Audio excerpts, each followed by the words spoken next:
excellent students, apa kabar? Tetap semangat belajar ya. Metode pembelajaran boleh saja berganti dari tatap muka menjadi daring, namun semangat berprestasi harus tetap tertanam dalam diri. Saat ini saya mengucapkan selamat bergabung menjadi To Be a Part of Excellent di SMP Hang Tuah 6 Excellent Juanda. Saat ini kalian sedang dalam masa pengenalan lingkungan sekolah peserta didik baru tahun ajaran 2020-2021. Pertama-tama, perkenalkan, nama saya Raudatul Ula, and I'm teaching English.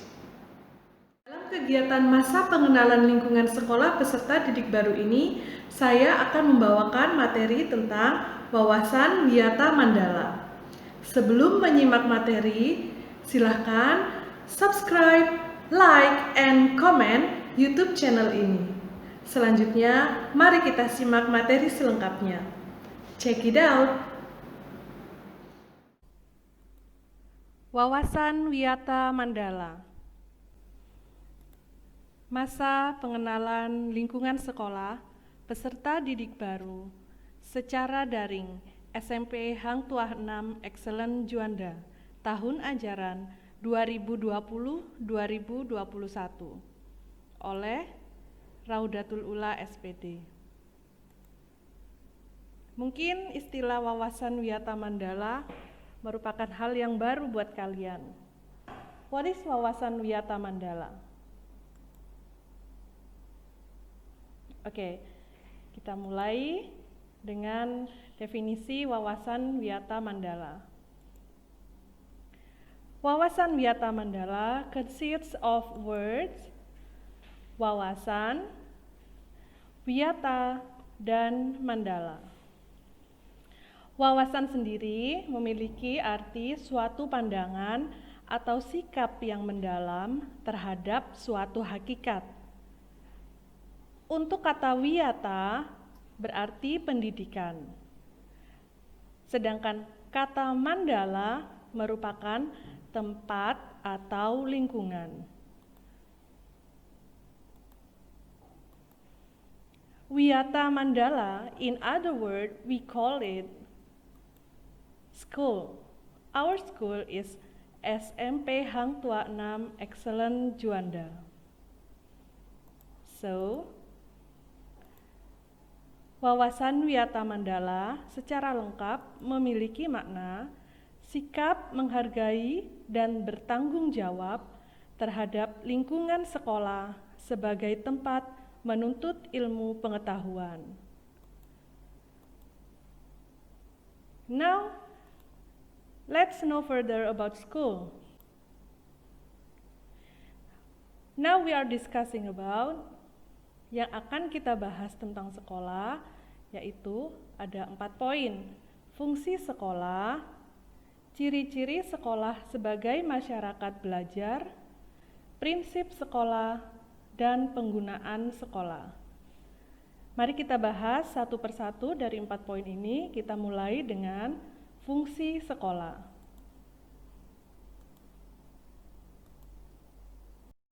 Fungsi sekolah. Sekolah merupakan tempat masyarakat belajar, memiliki aturan atau tata tertib. Dalam hal ini, aturan dan tata tertib mengatur hubungan guru dan guru, kemudian guru dan karyawan, karyawan dan karyawan, guru, karyawan, dan siswa, serta antar siswa. Kemudian, sekolah juga merupakan tempat terjadinya proses belajar mengajar. Untuk proses belajar mengajar, tentu akan memiliki tujuan pendidikan yang telah ditetapkan.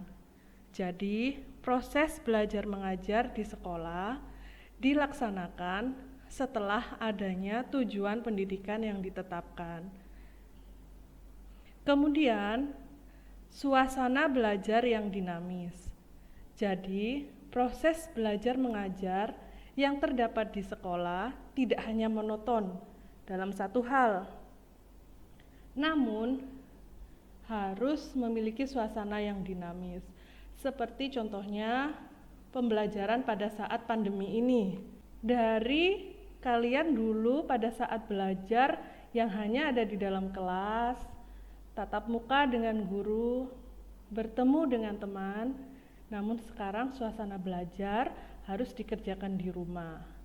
Nah, hal ini tidak akan merubah konten atau isi serta tujuan pendidikan, hanya metodenya yang berubah-ubah. Makanya tidak statis tapi dinamis. Itu untuk poin nomor 1, fungsi sekolah. Mari kita lanjutkan ke poin nomor 2. Ciri-ciri sekolah sebagai masyarakat belajar. Ciri-ciri sekolah adalah sebagai berikut. Ada guru dan siswa.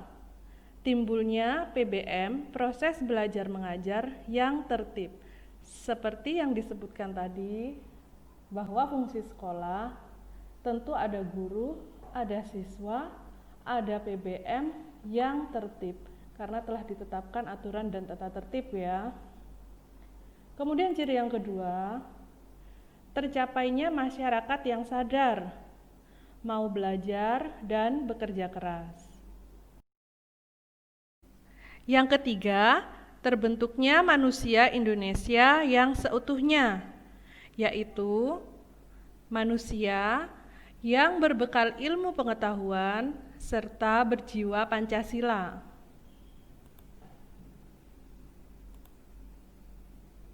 Untuk poin nomor 3, yaitu prinsip sekolah. Sekolah merupakan wadah atau lembaga yang memberikan bekal hidup. Yang kedua, sekolah merupakan institusi tempat peserta didik belajar di bawah bimbingan pendidik. Meski saat ini kita dapat belajar dari berbagai macam sumber belajar, misalnya dari Google, dari YouTube. Namun, untuk fungsi sekolah, kita melakukan pembelajaran di bawah bimbingan pendidik. Poin nomor 3, sekolah merupakan lembaga dengan pelayanan yang adil dan merata bagi stakeholdernya. Stakeholder di sini yang dimaksud adalah semua warga sekolah, baik itu guru, karyawan, siswa, maupun kepala sekolah. Poin nomor 4, sekolah merupakan lembaga pengembangan bakat dan minat siswa. Berikutnya, sekolah merupakan lembaga pembinaan potensi di luar inteligensi. Jadi, di sekolah, dalam sebuah sekolah, tidak hanya mengembangkan potensi inteligensi saja. Potensi di luar inteligensi, misalnya minat dan bakat siswa, juga dikembangkan di sekolah.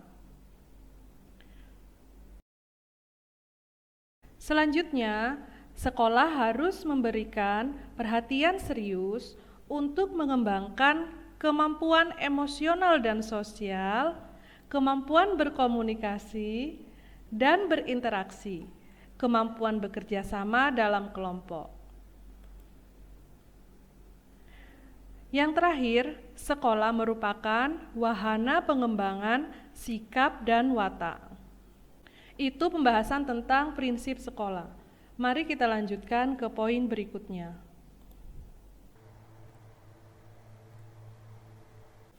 Selanjutnya, atau poin terakhir, yaitu tentang penggunaan sekolah. Tentunya kita tahu dari fungsi sekolah, penggunaan sekolah merupakan tempat proses belajar, mengajar, yang memiliki tujuan pendidikan yang telah ditetapkan, serta memiliki aturan dan tata tertib dengan suasana belajar yang dinamis. Namun dalam poin 4, penggunaan sekolah yang akan kita bahas yaitu tentang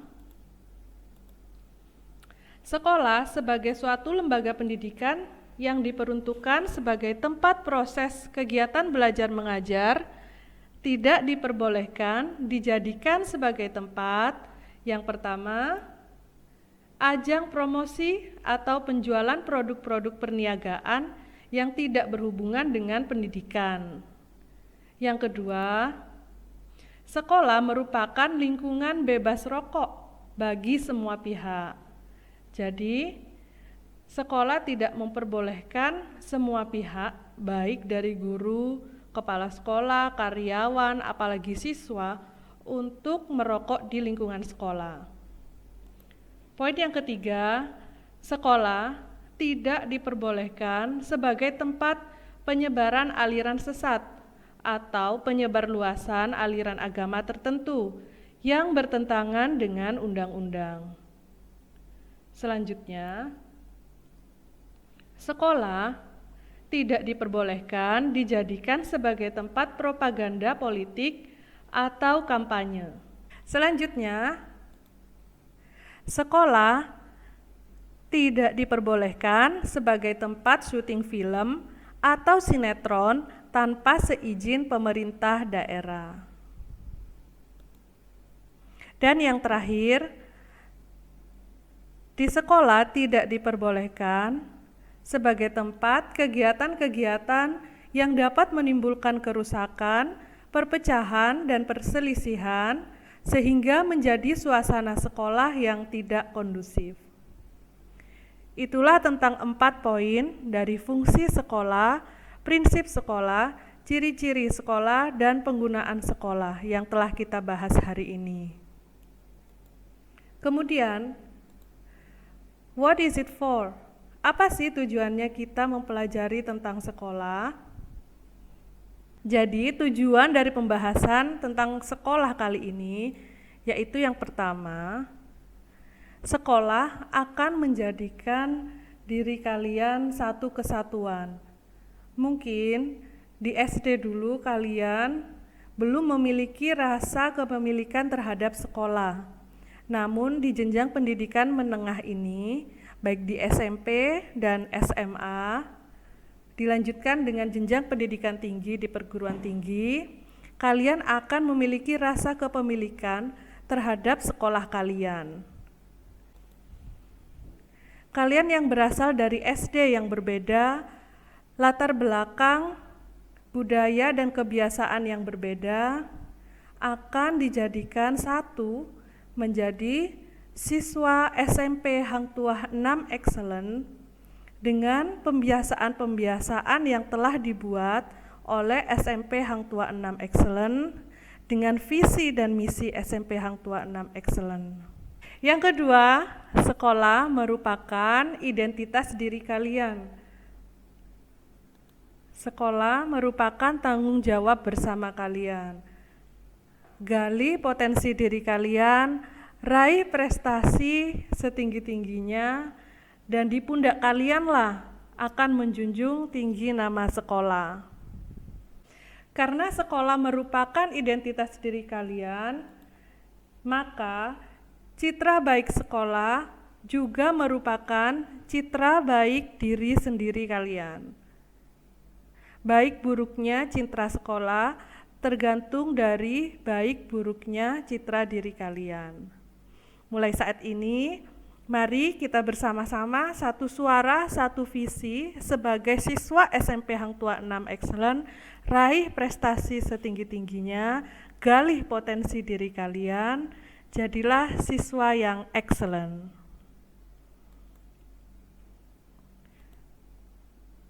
Satu kata yang dapat kita simpulkan pada hari ini, if you can't reach the heaven, create your own heaven.